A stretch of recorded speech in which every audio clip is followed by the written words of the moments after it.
now ahead of the 9th installment of the All Africa Music Awards scheduled for early January next year in Lagos. Entertainment News team visited the high-energy environment of the production war room in Lagos as the team lay out the groundwork for what promises to be the most ambitious edition of a continental showcase yet.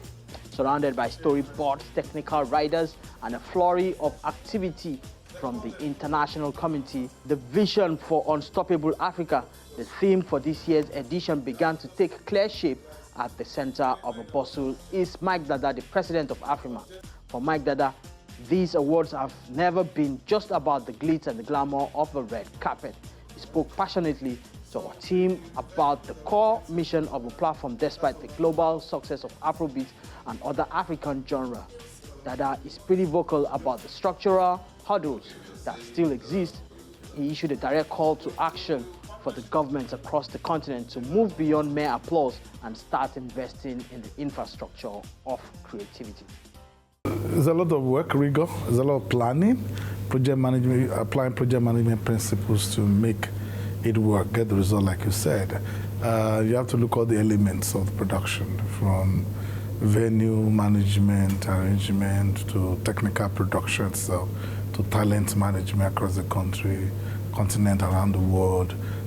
Look at logistics, flight ticket, land transportation, accommodation, 5-star hotel experience, the AFRIMA experience that you want to give to them. So all of these are curated with intentionality and deliberateness.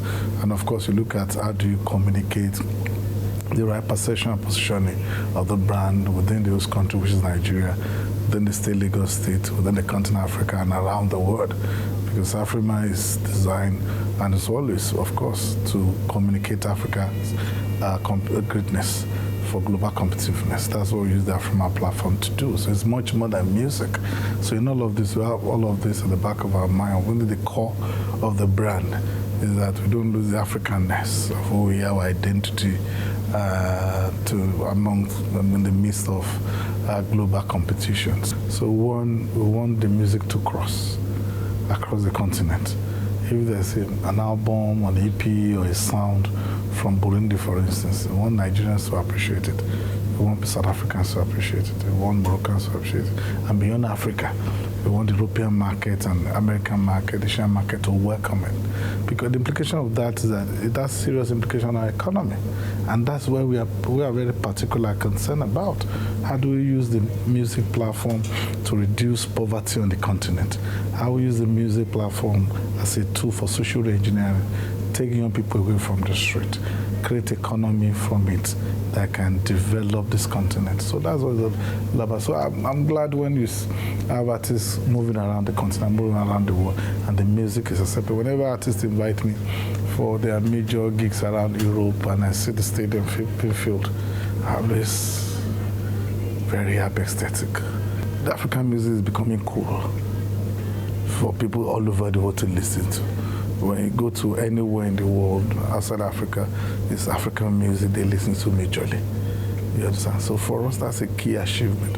Artists coming to AFRIMA to know each other and collaborate, that's a key achievement for us. And we have been doing this over the last 15 years, having records upon having success stories, and of course knowing the cities of Africa as well. And that's why I insist that AFRIMA must always be held, the main awards in Africa. So people, the last edition was held in Dakar, Senegal. So people travel from all over the world to come and explore the city of Dakar, to go to Senegal. Those who have not heard of Dakar before, they've not heard about the city of Dakar. So this year is about Lagos. So people coming to the global capital of Afrobeat to come and understand. People are excited to come to Lagos to come and see how do they cook those sounds in Lagos. Where did they cook them? Who are the people behind the scenes that are cooking the sounds?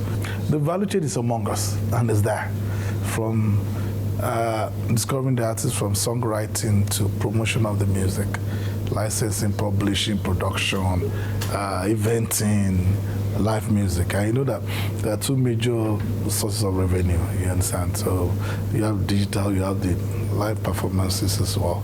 So but it's huge, it's big. But the question is, are we mining the economic benefit in Africa? The answer is no, because we do not have the infrastructures that support that. All the DSP, digital streaming platforms, are not owned by Africans. are not owned by the continent. We don't have the right venues for live performances, for that revenue that comes from live performances to be generated, and that's 50% of the global revenue.